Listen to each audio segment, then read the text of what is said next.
Welcome to Transplants, a podcast featuring conversations with women thriving in new roots abroad. I'm your host, Laura Perucci, a Brazilian journalist calling NYC home for over a decade. Each episode, we unpack the transitions, culture shocks, setbacks, and joys of starting a new life in another country, so you can learn from their insights and make your own bold move. Because I truly believe real stories are the strongest way to spark real growth.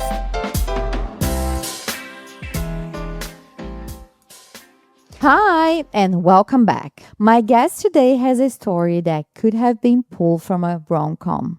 It may sound cliche, but it's all true. So Monique Kreis is originally from Australia, and I hope I'm pronouncing her last name right. And she now lives in a small Tuscan village in Italy. One day, Monique booked a one-way ticket to Italy. I mean, it was first to London, but you will understand that. And as you can imagine, her life was never the same again. And besides the love element of this story, which trust me, it's a good story, we talk about what drove her to move to Italy so spontaneously, her love for food, and I mean, isn't she in the right, perfect place to explore this love for food? The challenges to adapt to a new culture, and the importance of independence in relationships, plus the beauty of romanticizing your life and the power of asking for opportunities. Her story is about personal growth, adventures, and the joy of embracing change. And before we listen to Monique's transplant story, I just want to give you a heads up about some little issue that we had with the upload of the video file.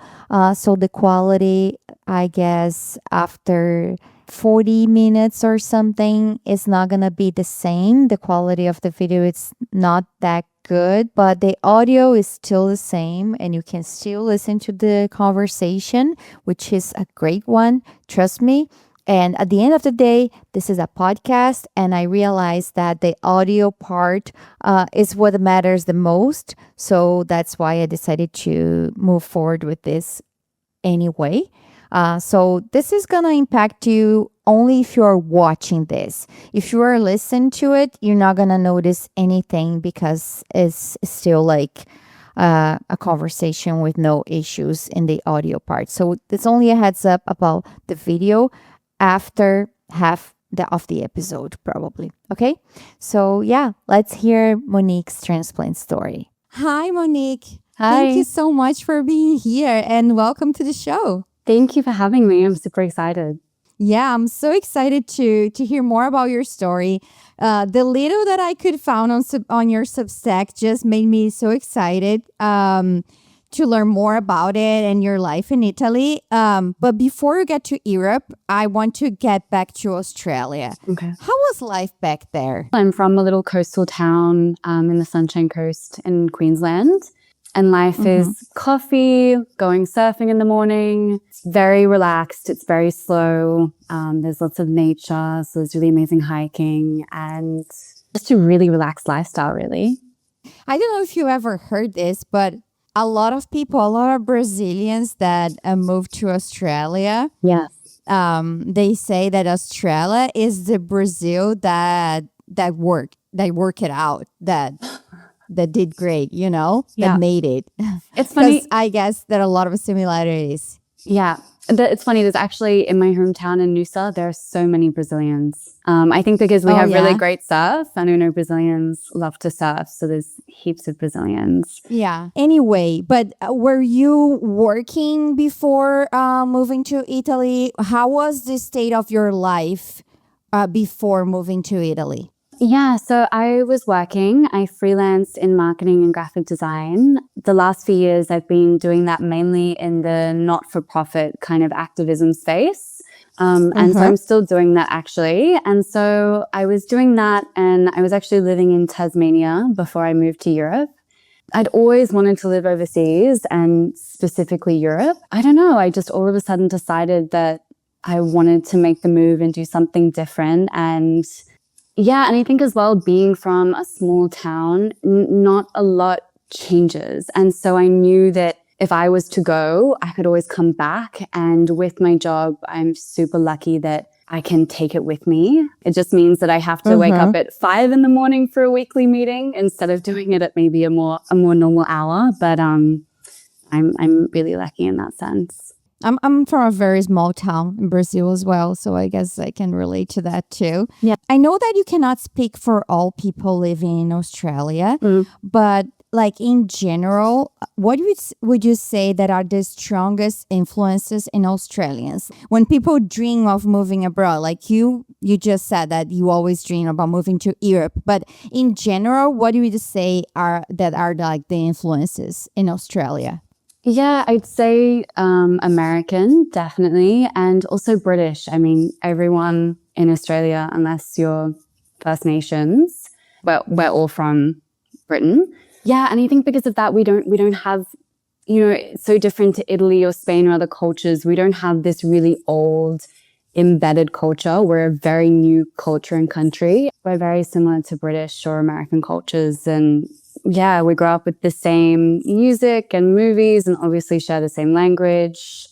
And let's talk about your move to Italy that you just mentioned that you always wanted to move overseas. And I read something about this like spontaneous trip, and you did mention a little bit about that. So was this true? Like you booked a one-way flight to Italy from Australia and told your friends and family that you're moving there? Was just like that? All of a sudden, you didn't plan a lot. So tell us a little bit about this. I actually, yeah, in a sense, but not to Italy. It was actually to London. I packed up my life and everything into 2 suitcases, and my best friend was living in London at the time. Yeah, I booked a one-way flight without much of a plan. Almost as soon as I arrived in London, I knew it wasn't for me. I think growing up in a smaller beach town and then living in Tasmania, which for people who don't know, it's a little island at the bottom of Australia. So also another small place. I got to London and I felt so overwhelmed. I ended up being there for 6 weeks and I was like, I don't think I can live here. But what I found really challenging is that Europe feels so big. I didn't really know where to choose to go next because there were so many different places. And so my friend suggested to me to do Workaway, which is this website where you can apply to do experiences where you work for them for free for a few hours and then they give you accommodation and they can feed you. I found one in Tuscany and I was like, perfect, that sounds amazing. And it was with this little Italian family and I'd always dreamed of being adopted by an Italian family and always loved Italian culture and Italian food. And so applied for this Workaway and they said yes. And it was for 1 month and I arrived. And then, I ended up doing that Workaway for 2 months. And then during that time, I met my boyfriend. 2 years later, I'm still living in Tuscany. So I never imagined that I would end up here.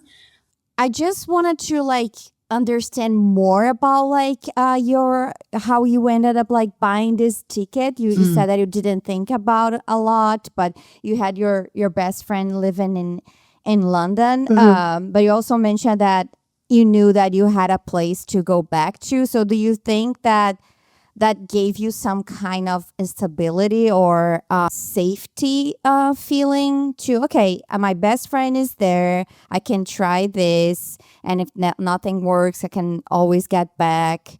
I would love if you guide us through your decision-making process, if that happened in some way. I've done lots of things like this in my life where I've all of a sudden decided to move to a different state in Australia, which Australia is really big. So maybe it's like when I moved to Tasmania, it took me almost a week to drive there and I didn't know anyone. Okay. And so, or I've gone, traveling to India for a few months on a whim. And so I've done lots of things like this. And so I've kind of gotten used to it. And it's something that I don't even know how to describe it, but it's almost like I start to get this feeling that I want to do something and maybe I'll kind of sit on it for a while. And then something will happen where it either gets louder and louder or something kind of starts nudging me in that direction. Yeah, like I said, Europe I'd always thought about. It was really funny because when I was living in Tasmania, I was actually very, very happy. I had an amazing group of friends, a beautiful house. Like I was super happy, but there was something that just within me said it's time for something new. I try to answer that call when it happens. And also as well, I think having my best friend living in London was like, okay, this is a big step, but I've got her. And so I know that, yeah, she can kind of support me through that transition. And then, yeah, but then I ended up only being with her for 6 weeks before I ended up leaving London anyway. But I think I was thinking about this morning, actually, because no matter how many times you make these changes or these moves, they never really get any easier. Like they're always really, really scary. But I think reminding yourself that you've done this before and that you can do it again and kind of mapping out the worst case scenarios. So for me, I was like, okay, I've got my best friend in London. She can help me figure it out. And the worst case scenario is that I really hate it and I'm miserable and I try somewhere else, which is what happened. Or I can always go back home. And, maybe I'll cry for a week and feel like I failed and feel really sorry for myself. But at least I can go home and try something new. And so that's always my mentality when I do these things. Like worst case scenario, you feel bad and you go home and you start again. But there's always something really magical that ends up happening. And so That's amazing. I love that. I guess it's about allowing yourself to do the things that you wanted to do it. And I really like this exercise of asking, what's the worst thing that can happen? Because you bring some rationality and then your system feels like, okay, we can do this. Love it. Yeah. Absolutely love it. I read on your Substack that you wrote, all I had was 2 suitcases packed to a near explosion and a heart full of dreams. What dreams you had at that time? Well, I guess I moved to Europe because I really love food, to be honest. I've always wanted to do something in food and host my own events and create something for myself. And I think for a while I felt scared to do it or it didn't feel the right time. Yeah, so I don't know, I got this calling to go to Europe and packed up my life, as I said, from somewhere I was really happy to follow this dream or something within me that I felt like was calling to me. I don't know, I had this feeling that there was something bigger for me over here. And then in the last 2 years that I've been here, I've had some really amazing experiences and things that I never could have imagined. And I'm still building and creating something. And that's what the Hungry Romantic is. And how you found me on Substack is this journey of me being in a different culture and learning about this new culture and living somewhere where English isn't my first language and learning about food and traveling and yeah, just that whole process of creating and watching something grow. And it's actually not easy to create your dreams or to go after your dreams. It's actually really, really scary. But it's the most beautiful process and it leads you to the most unexpected places. And so I guess that's what I was talking about when I read that. What was the moment, like the exact moment that you knew, I'm not coming back to Australia. This is my new life. Do you remember, or it was more like a natural process? And when you realized, oh, I'm here for over a year. You know what I mean? I don't know. I don't know if I ever had that moment, but and I'm realizing this more and more actually as I get older, but I'm a really stubborn person. I think it's more this feeling within me that I haven't done yet what I've wanted to do and I haven't experienced yet what I wanted to do. And like you said, Australia is so far and it's so expensive to go to. But for me, I don't know, in my mind, I'm like, well, I've got things that I have to do. I've got things that I want to create. I've got foods that I want to taste. I've got places I want to see.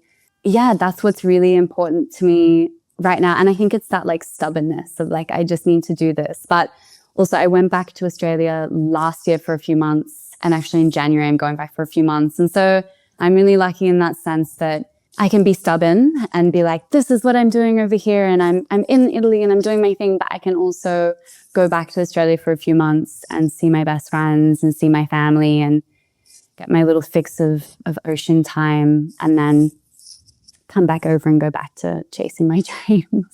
I know that you first landed in Italy through this Workaway program that you already mentioned, that you get food and accommodation for free in exchange for working. And actually interview a Brazilian girl that she traveled for, I think, almost 2 years doing that. Yeah. And she also ended up meeting an Italian guy. I listened to They are that married. podcast episode, actually. You listen? Yeah, Okay, yeah. yeah. You guys have a lot in common. So I know that you learn about this program through your best friend. You just said that. So I guess my question would be, because you also said that you were still working with marketing for your Australian team. How you manage like the Workaway program and your work in Australia, and how was your experience overall doing this program? If you have any advice or tips for people that are thinking about using that to leverage some time abroad, because it's a very convenient program, right? Yeah, absolutely. It was And also your application, because that's a good one. actually wrote that I believed I was Italian in a past life. He didn't reply back to me straight away. And I was in this moment where, I was sending applications and it was like this little, I don't know, kind of magic dark moment where nothing was sort of happening. And I emailed them again and I was like, hey, I'm really interested. Are you looking for someone? And so, because I ended up living with them for 2 months and I became quite close with them, we laughed about it later. The mom of the family was like, we could tell that you really wanted it and you were really persistent. And so that really made us feel like, okay, let's read her email.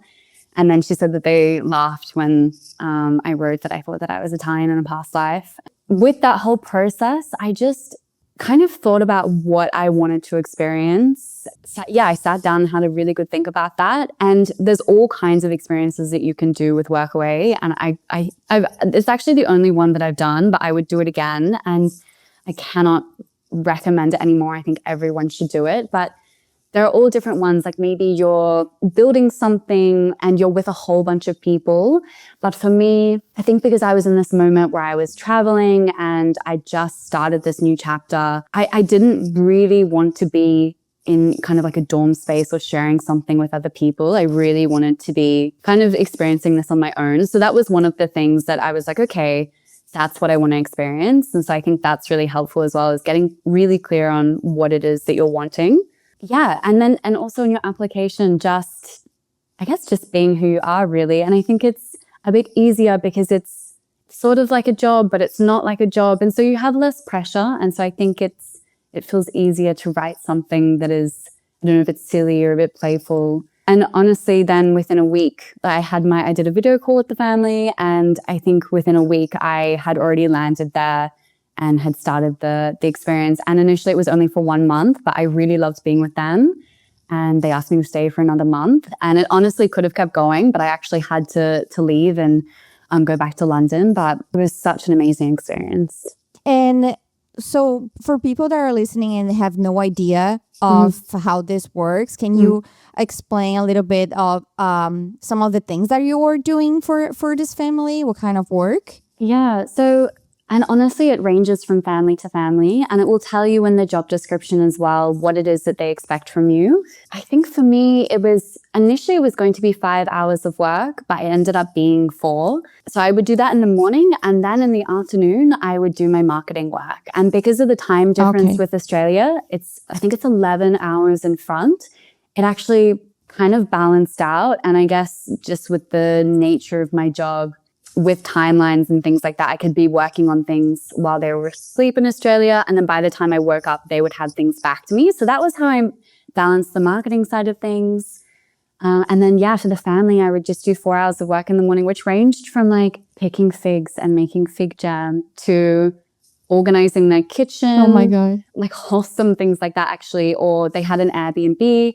So sometimes I would help them clean the Airbnb. And the mom was a sommelier. And of course, being here in Tuscany, which is really famous for wine, I would go to wine events with her and help her with events. It was really amazing. And then it was so nice to have the afternoons free where I could walk to a village close by or kind of do whatever I wanted. And then, breakfast, lunch, and dinner, they always provide that for you, even on the weekends when you might not be working. So it's actually really amazing, especially when you're traveling and wanting to save money, or I think as well if you're wanting to have a really cultural experience, because sometimes when you travel a place as a tourist, maybe you feel like you just scratched the surface. Whereas when you're living with a family, you're seeing what it's like to actually be in an Italian home and the kind of food that they cook and even hear the language. And I really loved it. It was so special because, I mean, it's not every day that you get to maybe insert yourself into a different culture and actually live in the home of people from that culture. So. And considering that you said that you really wanted to work with food, you manifested the perfect scenario for you. So I had a question about how you're like funding yourself, but I know that you were working. So, and I guess that because you were doing this program at the beginning, you were also like saving a lot of money because you didn't have to pay for accommodations or food, and you could also like save the money that from your work. Let's get to the details of your love story because I think that's a good one. Tell us everything. I want all the details, including the ghosting, and I want to know why you ghosted him. But before we get to the ghosting, and I wanna know about this because it I know that it's gonna sound cliche, but when you are reading it, it feels like a rom-com movie. Yeah, it really feels like a rom-com movie. You could see that in a movie, but it actually happened with you. So tell us. It's funny because I've like always loved romance, and all of my friends, we all like laugh together about how like I'm the romantic one, or sometimes how maybe I'd be a little bit unrealistic towards love or whatever. And so when this happened, all of my friends were like, if this was going to happen to anyone, of course it happened to you. This is a classic meet cute. So I was, at the Workaway, and I was at the family's house, and they live in this beautiful villa. And one afternoon they asked me to welcome the Airbnb guests, which I actually never had to do. So it was this one-off moment that I had to do it. And because I'd actually finished work for the day, I was hanging out by the pool, and I heard this car arrive, and these two Italian winemakers arrived, and they said, oh, we've got this wine to deliver. What do we do? And I was like, oh, I have no idea. And so I gave the phone to one of the guys, and he was speaking to the family. And the other guy, who is now my boyfriend, Adriano, he started speaking to me, and we started chatting. And in my mind, I was like, okay, he's for sure going to ask for my number. They sorted out what was happening with the wine, and then they left. And he didn't ask my number, nothing. And I was like, it's okay. I honestly completely forgot about it, wasn't thinking about it at all. And then about a week later, I was walking to the village, to Montalcino. And it's really classic in Italy that maybe there's a walking track that actually goes through people's gardens, because there's not fences here that kind of like gate people's properties off. And so I was walking to the village, and because I was walking through people's olive groves or gardens or right past their house, I was yelling out like, ciao to everyone. As I was walking past this one particular house, the car came into the driveway. The guy, who's my boyfriend, yelled out the window, you're the girl from the villa from last week. And I was like, oh yeah, that's me, blah, blah. And he said, what are you doing? And I said, I'm actually walking to the village. And he goes, yeah, me too. Can I meet you there in an hour? And he actually told me later he was supposed to be going to Rome, but he cancelled his plans to come and meet me in the village. And then he met me in the village, and I had some postcards that I was wanting to post to my families who were walking around trying to find a post office. And then afterwards he said, can I take you for an aperitivo? And so we got in his car, and it's such a cliche, but we were honestly driving through the winding hills of Tuscany, through all the vineyards as the sun was going down. And I was just messaging my friends being like, you'll have no idea what just happened to me. And then we just had this like epic summer romance. Oh, and I ghosted him because I just moved here, and I honestly wasn't looking for anything serious. He's the classic stereotype of an Italian, where they're like, oh, you're so beautiful, like sei bellissima, like really, it's amazing. Like you feel so loved. You feel like a goddess. But from the get-go, he was like very forward. I don't know why, but I completely ghosted him. And I was like, I don't want anything. I just want to be friends. And he was like, yep, sure, we can be friends. But he kept inviting me to things. And I was like, this guy just won't get the picture that I'm just not interested. And then he invited me to do a harvest to collect some grapes. I was telling the family about it. And they were like, that's a really amazing experience. You should go and do a harvest with this guy. And I was like, okay. And so I did. And we had a really amazing time. And then, fast forward 2 years later, I'm still in Tuscany. You're still together. And we're still together, yeah. So you ghosted him and he kind of like accepted your invitation to be friends, but he kept inviting you. He insisted. He was invested and then you just got all in. He was so persistent, honestly, so persistent. And like sending me like I tease him about this now and he'd be so embarrassed that I'm saying this, but he would like send me a photo of a rose and be like, I thought of you today. Like really like, ooh, kind of stuff. Wow. Going on that second date with him again and realizing, that we had a really good time. And then, just starting to hang out more and more and more. And, once you've been hanging out with someone for a while and you just kind of fall into the rhythm of that and just realize that you really enjoy their company. So do you think the circumstances of how you met him, like being in this small village in Tuscany, do you think that helped it, like all the scenario of your first date, your first encounter with him? Because in New York City or in Sydney, that would never happen. Not in that way, so casually, so like walking on the streets or receiving like wine. Probably not, no. Yeah, I think so. I think when you're single, and I think as well, moving to Europe, you kind of have this like vision of what it's going to be like in Europe, dating guys. And so I think you want to be playful and open and have fun. And so I think when you find yourself in an experience like that, which is, in Australia, I'd never be walking through gardens on the way through olive groves on the way to a village. Like that just, it wouldn't happen. And so I think it adds to the like feeling of, oh my God, I'm in Tuscany and I'm living with this Italian family. And I honestly felt like I was living in Eat, Pray, Love. But I actually still feel like that a lot of times now living in Italy. But and also just dating someone of a different culture as well. Like Australian men are so different from Italian men. And I think, they date differently. And so it's a completely different experience. And so it's so fun being in that experience and learning new things about yourself and learning new things about, dating. And it was really, really fun. You wrote something. I tell all my friends, if ever you're in need of a confident boost, go to Italy. Tell us why.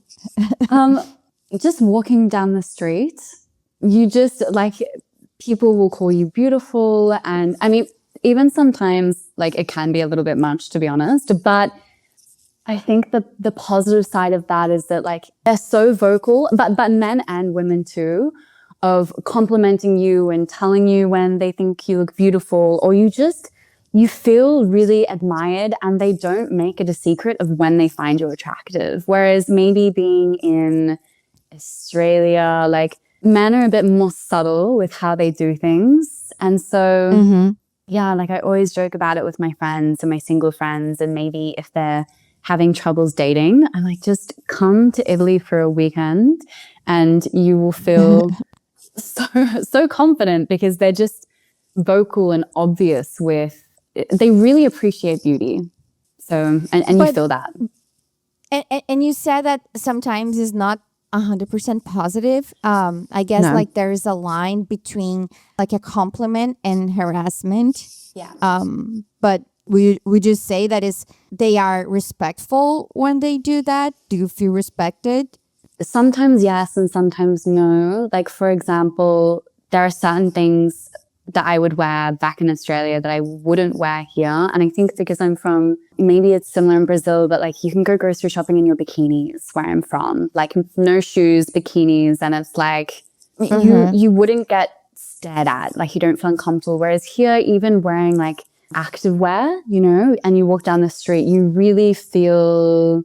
almost feel like you're walking down the street naked. So I think that's the non-positive part about it. And also like the age. You might have men that are so like they could be your grandfather and they really stare at you. Or you could even like you might even be with your boyfriend, but they'll still obviously check you out. They won't even be subtle about it, even if you're walking beside your boyfriend. So there are moments where it feels good. Some moments you laugh about it, like when a guy is obviously checking you out while you're right next to your boyfriend. But then there are moments where you wish you could just not have to always think about what you're wearing and not feel like everyone's really watching you or you're really on show. I think that was something for me that, I do sometimes struggle with because back in Australia, honestly, like if something's a little bit sheer or a little bit where you wear your activewear everywhere, like no, you don't ever feel uncomfortable. So that's definitely been something I've had to adjust to. But that's, like I said, there's the good side of it and then there's the not so good side of it. It can be something from like the fact that you are in a small town and people sometimes they like, let's say they waste more time on other people's lives than compared to like a big city where people are focused on their lives. You know what I mean? So absolutely. my town is a very small town, and everything you do can be like the subject of a conversation the next day. So yes, oh my gosh, the gossip here is like I've never experienced gossip like this. Sometimes I feel like I'm back in high school because it's a small town, and so they just love to speak about things, and it's like honestly it could be a soap opera sometimes. It's like insane. Yes. So let's talk about a little bit about this other side. So for someone that is listening who secretly wants to do exactly what you did, what do you think people need to understand about this lifestyle? What's the part that is not Instagrammable? And on top of that, were there any expectations that you had about this life and were not reality? I think no place that you live is ever going to be perfect, and there's always going to be upsides and downsides. And I think especially when you go and live somewhere that has a strong culture or a culture where English isn't the first language. I mean, a lot of people in Tuscany speak English because there's so many tourists. And I'm actually really fortunate that just in our really tiny little village, we have a really international group of friends. So all of our friendship group speaks English. And also I'm learning Italian because I want to speak the language. And I think you can't fully be a part of a culture until you speak the language. I think you will always feel a little bit on the outside. But I am fortunate in the sense that I do have friends that speak English. And so, I think the things that I've learned is sometimes when I have to go and get a pair of my pants fixed because they have a hole, or I have to go do something official. Those things are really challenging because I have to speak them in Italian. And so I think you really take for granted when you're living in a place that is your language, how easy it is to express yourself. Whereas I think when you move somewhere and you're learning the language, it can be really challenging sometimes that there is that language barrier and you can't always express yourself. And learning a language is incredibly humbling because some days you're so proud of yourself for how much you've learned. And then other days, maybe you go to a dinner party and Italy has lots of dialects as well. And some dialects, even some Italians can't understand. So if you're from like Naples or Sicily or Sardinia, like an Italian from Tuscany might not even be able to understand you. And so maybe you'll go to a dinner party and you can't understand anything. And so that's hard too, because for example, some of Adriano's family who don't speak English, my Italian only goes to a certain point. And so maybe you can only make a sort of surface level relationship with someone because you don't have the language skills to get deeper with them. And also the bureaucracy in Italy can be really challenging. Yeah, just little things like, for example, my washing machine, when you do a load of washing, the water doesn't go into the pipe in the wall. It goes, you have to put the pipe in the toilet. And that's how like the Okay. wastewater goes. And one day I forgot because I have never had to do that before. And so one day I forgot to put the pipe in the toilet. And not only did I flood my apartment, but all the apartments below. And so I had some not very happy Italians with me on a Sunday. But there's all of these little things that like, I don't know, maybe you're used to, like, you've never had to think about that in your washing machine in Australia. But then maybe when you move to Italy, like we can't use our stove and the oven at the same time because it trips the power. And so there's just all these like little adjustments of, language, or maybe you're used to things functioning a certain way, but then they function a different way, or just being so far from what you're used to and your friends and your family and your comfort zone. And then you have to build all of that in a different place, which is really, really beautiful. And then some days that feels really hard as well. But there's always like upsides that come with those things. And I don't know, I always have so many moments where like something funny happens in Italy where I like almost want to cry about it because I feel so frustrated that I'm like, but it just works differently from what I'm used to. And it's not that it's wrong, it's just different. And then you have the most magical day ever here. So I think it's just part of, being somewhere so different from what you've known. Yeah, you have to be prepared for these things that are gonna be different, because a lot of things are gonna be different, and accept that they are different, and it's a good way to put things in perspective, because you get a lot of things, a lot of positive things, but you also have to deal with the things that are not so nice. I remember when we moved here, and we started to like buying furniture for the apartment, and you have to assemble everything by yourself. I was like, I want to go back, because in Brazil, I don't know how it is right now, honestly. But I remember when I have to like buy a wardrobe or a bed frame, you buy from the store and they assemble for you. You don't have to worry about it. That sounds amazing. And then here you have to assemble like everything. And now I don't even think about it. You know, like I buy something, I already know small things at a beginning can be very frustrating, but now I can just looking at this cabinet and say, I put this together by myself. Yeah, and you're so proud. And it's exactly. And it's funny because sometimes it really is like the little things that maybe you're having a day where like you feel a bit homesick, or you know, something. And then, there's a little thing like your furniture gets delivered and you have to build it yourself when you're not used to that. And then that will be the thing that pushes you over the edge that day. And like, maybe you'll just burst into tears, or I think it's such a journey moving overseas, and because you're in this new place, which is beautiful and exciting and having all these experiences, but maybe a part of you is still, you know, with your home, back with the people that you love and all of those things. And like some days you have great days and some days are really, really challenging, and it's never all one or the other. So you're saying that you were learning Italian. I mean. Yes. You're learning Italian. So how is your language learning journey going? Also, like, just to put in perspective, because I forgot to mention to ask you that, when did you move to London? Which year? Just so we have an idea how long. I remember it was the 4th of July, and it was 2 years ago.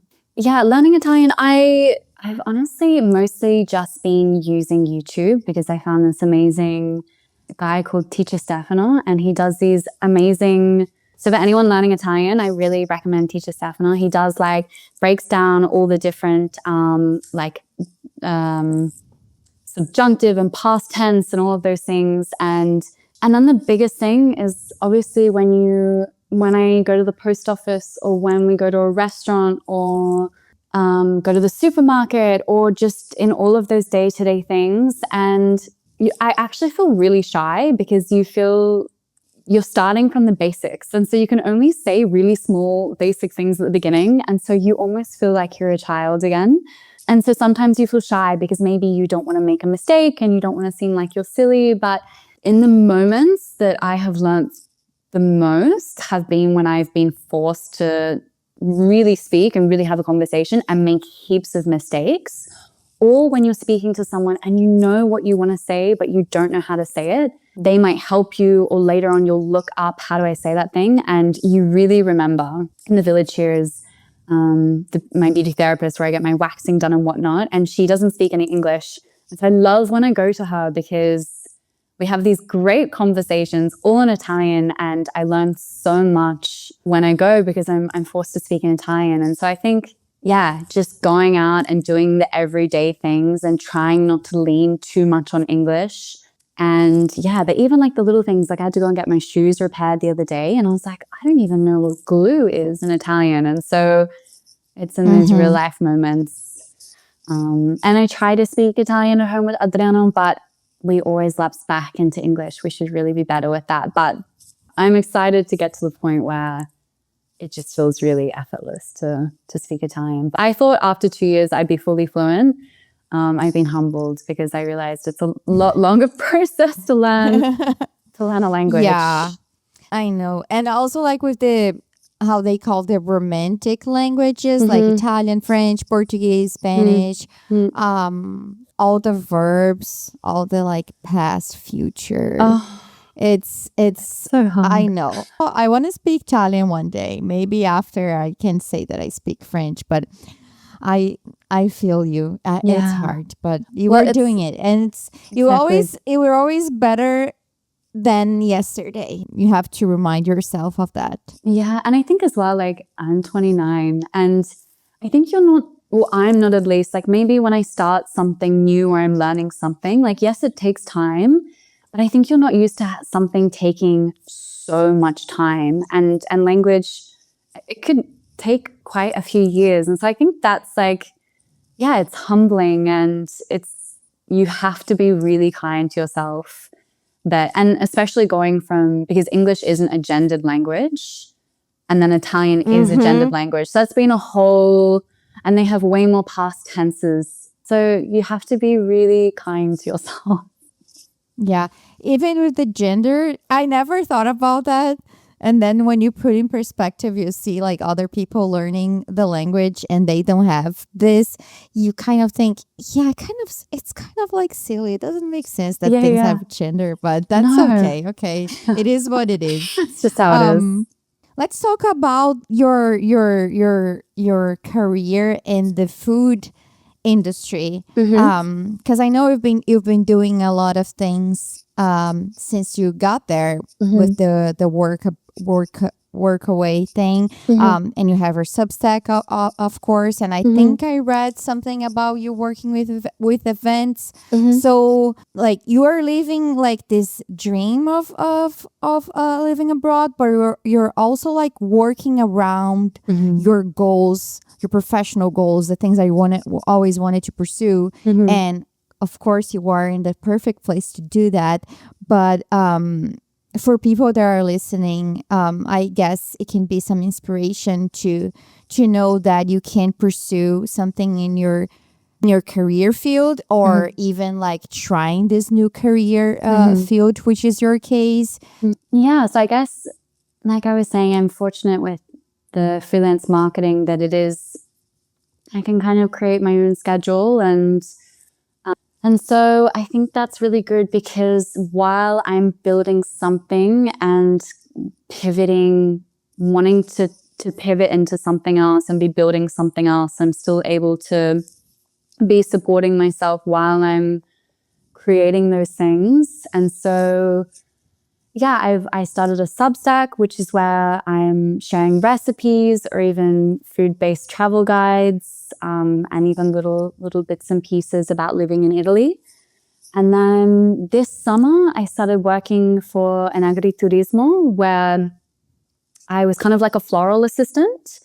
They do weddings there. And so part of with wanting to create events, I want to learn more about food, but also I wanted to learn more about floristry. That was such a beautiful experience. When I was back in Australia and before I came back to Italy, and I knew that the summer season was starting, because Tuscany is a very seasonal place, I knew that I really needed to maximize on that summer season.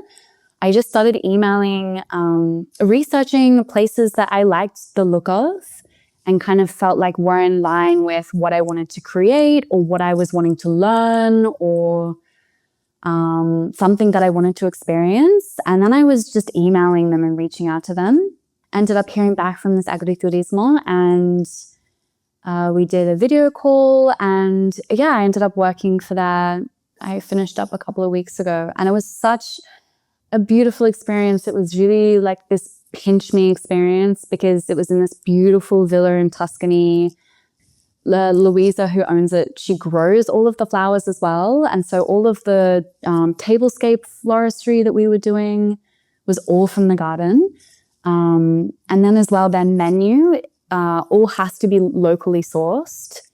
Yeah, it just felt like such a dream come true because the first year that I was living in Tuscany, I wasn't working here. I was just doing my marketing online, and I felt a bit lonely because I was always at home by myself. And I really wanted to change that for this year. It was honestly magic, like playing with flowers, being around the kitchen team, and I would speak to them in Italian and they would always make sure I was fed. And it really like had this classic Italian family feel. I think as well, like living here, but not working here, I always as well felt that something was missing. And so it really made me feel like, oh, this is my life working here as well. So it was really, really great. And even if you're wanting to work at a certain place, even if they don't have something out for a job listing, to just reach out to them, just try and find an email somewhere, or if you can't find an email, even just message them on Instagram. I've done that so many times. And the power of asking can get you so many amazing places. Or even if they don't have something at the time, maybe they'll think of you later, or they'll recommend someone else. So if you see a place where you're like, that's amazing, I'd love to work there, reach out to them. I love it, because I was gonna say that you're not shy, you're not afraid to just ask, just to put yourself out there. And because sometimes when you are in another country, and we feel like intimidated because we don't speak the language or we don't know anyone, but you just did it because you have nothing to lose. So I think that's a great advice. You mentioned that your friends say that you're always like making fun of you because you're very like this romantic, and the name of your Substack is the Hungry Romantic. And you even have a post about romanticizing your life. And people sometimes think that is like delusional. They think, oh my God, yeah.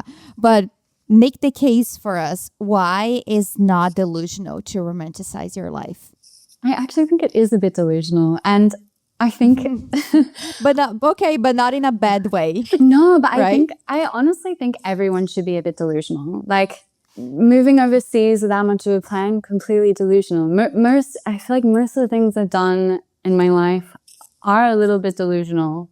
I think when you have a feeling to do something and you feel called to do something, even if you don't understand all the parts yet, to just follow that. And I think some people call that delusional, to some that's intuition. And so I think you have to be a little bit delusional with life to have those magical experiences. And I think romanticism, I think a lot of times we think of it as just being romantic with your partner. Whereas I feel like I'm actually like, that's when I'm the least romantic actually, is with my partner. I think, being romantic for life is, I don't know, maybe when you want to cook something for dinner, maybe you go to a little fruit and vegetable shop instead of going to the big supermarket. And maybe it's smelling the oranges or speaking to the owner and asking what's in season. And I think it's maybe like walking a different way to go to the shops instead of the way that you normally go. Or I don't know, for me, that's kind of how I think about romanticism. And really it comes from a place of you doing it for you as well as doing it for other people. Like I love to romanticize my friends, but For example, when I moved to Tasmania, I didn't know anyone before I moved there.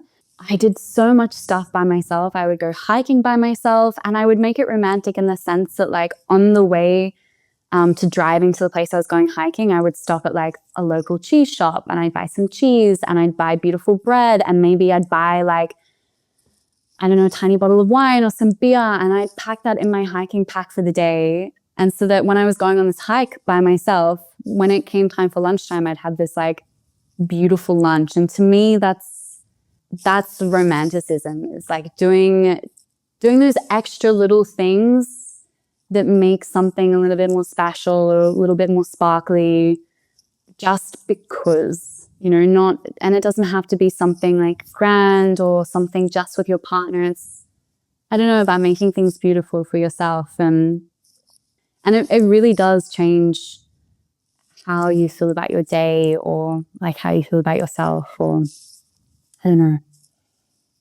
And tell me about your relationship with food. How did that start, and how do you feel about it?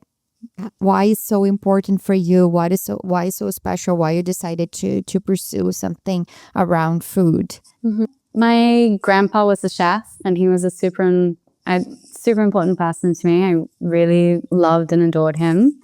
He was Swiss German, but they ended up moving to Australia.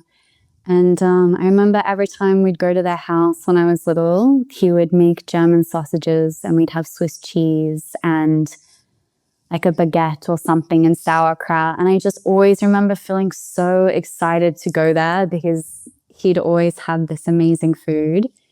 It's also how I show love.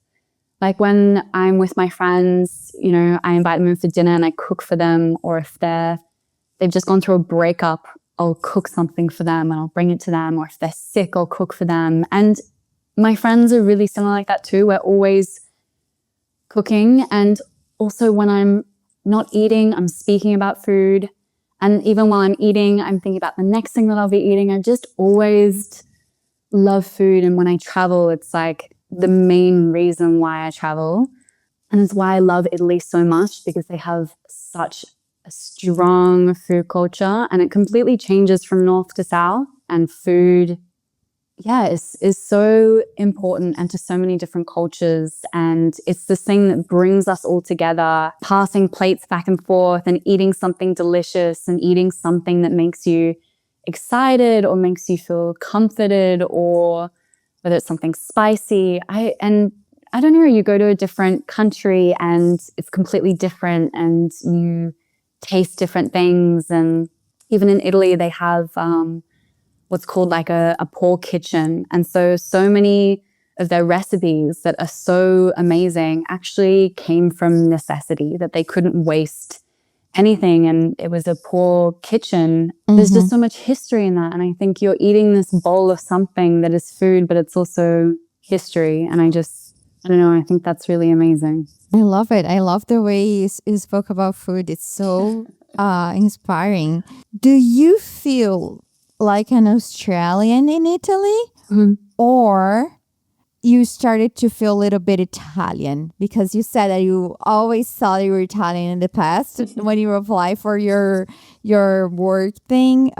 So how does it feel right now? Oh, good question.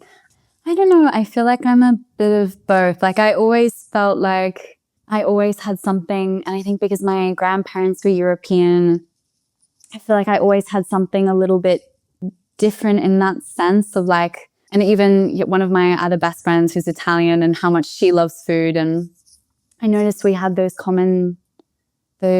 things in common. But then also the part of me that I never really realized that I was Australian. It wasn't really something I thought about until I was in Italy. And I remember, like, such a silly example, but I was having breakfast with Adrian and his family one morning, and I was eating a kiwi fruit. And I know so many people will be like, I can't believe you do this, but I eat the kiwi fruit with the skin on. And they were all like... Oh, I heard about some people that do that. Is it good? And the texture's kind of strange, but it's supposed to be really good for you. And I don't know, back in Australia, my mom was always like, eat everything with the skin on. And so there's like little moments where I do strange things where like I'll go swimming in winter when the water's cold, or I'll eat like kiwi fruit with the skin on, or what else? I do little things and people are like, you're so Australian. And it's actually being in a different culture that I've realized like, or like I'll go places with no shoes on and people think that's really strange. So in those ways I realized I'm Australian, but I think in the ways that I think I like am Italian in my soul is like how much I love food, how much food I can eat. Even if it's like some of the more like scary Italian dishes like tripe, like offal or the insides, like I love them. Like, and I love how passionate Italians are. In that sense, I'm Italian, but I feel like I'm like a little merging of both. Like I'll always be a little Australian beach baby in my heart, I think, wanting to go grocery shopping in my bikinis and no shoes. Are you speaking with the hand like this? Oh yeah, I love to do this. That's one of my favorites. And actually, when I went back to Australia last time, everyone was like, oh my God, you use your hands so much. And I was like, really? It's part of communicating. Yeah. It's using the hands. Absolutely. It just doesn't feel the same if you're not using your hands. Yeah, I cannot control myself, you know. So you are very, very brave. You found your person, at least for now, in Italy. But it feels for me, like listening to your story, that you are doing all these things by yourself, for yourself. And this person that you have, this relationship is like your partner, is like complementing you. It's not like 100% of your life. I wanted to hear you speaking more about this sense of being this individual and reaching the things, trying to reach the things that you want, like chasing your dreams. Like, of course, relationship is important, but it's not everything. And it feels for me that you are like, you keep doing it, not because you found someone. It's not the reason why you went there. But you like still working on your job in Australia and chasing your dreams around food, learning Italian by yourself, doing things for yourself by yourself. And the first step that you took towards this adventure was like by yourself alone. And some women, they would feel, I guess, like afraid.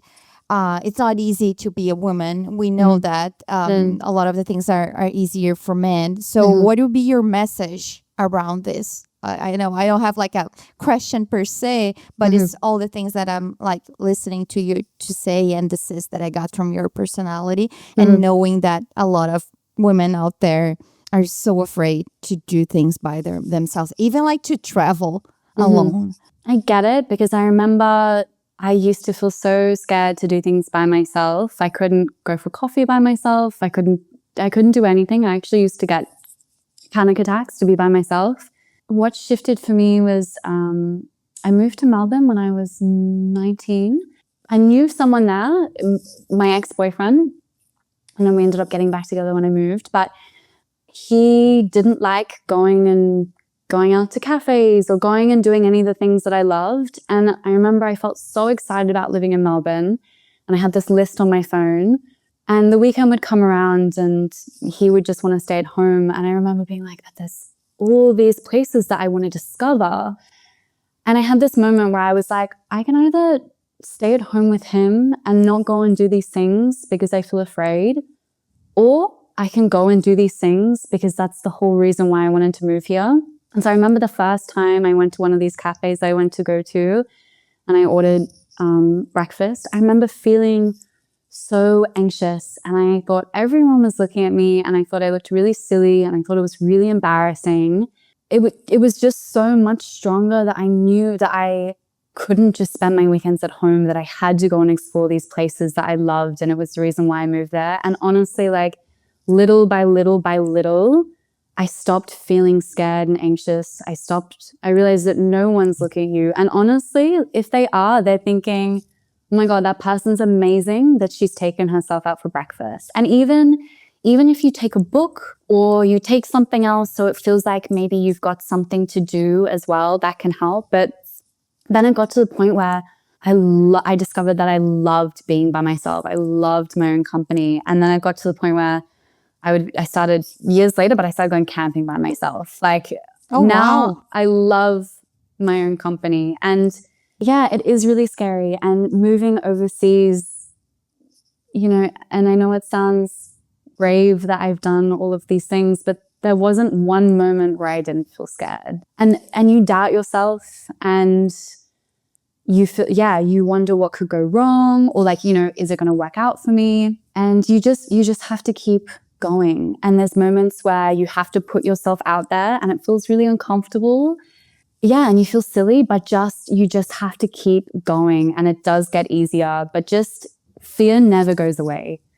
And everything you do, whether it's something that you really want to do and a dream that you have, it doesn't mean that when you go to do that thing, you're not going to feel scared and you're not going to, I don't know, cry or panic or say to your loved ones like, oh my God, maybe I don't want to do that. You will have those moments of doubt, but it's just about moving through that. And I think finding the ways that help you to make yourself feel better through that. And maybe that's calling a friend, or maybe I know I had a friend who she went to Europe and she was really scared about going, but she did the flight with a friend and they did the first few days of travel together, and then she went and did some travel by herself. And so it's finding ways that will support you in doing that. And it doesn't always have to be this like rip the Band-Aid off, like jump into the deep end. Like you can start small and build up to things. Like when I was 19, there was no way I would have moved to Europe,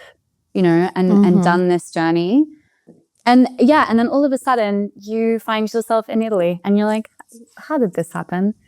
Yeah.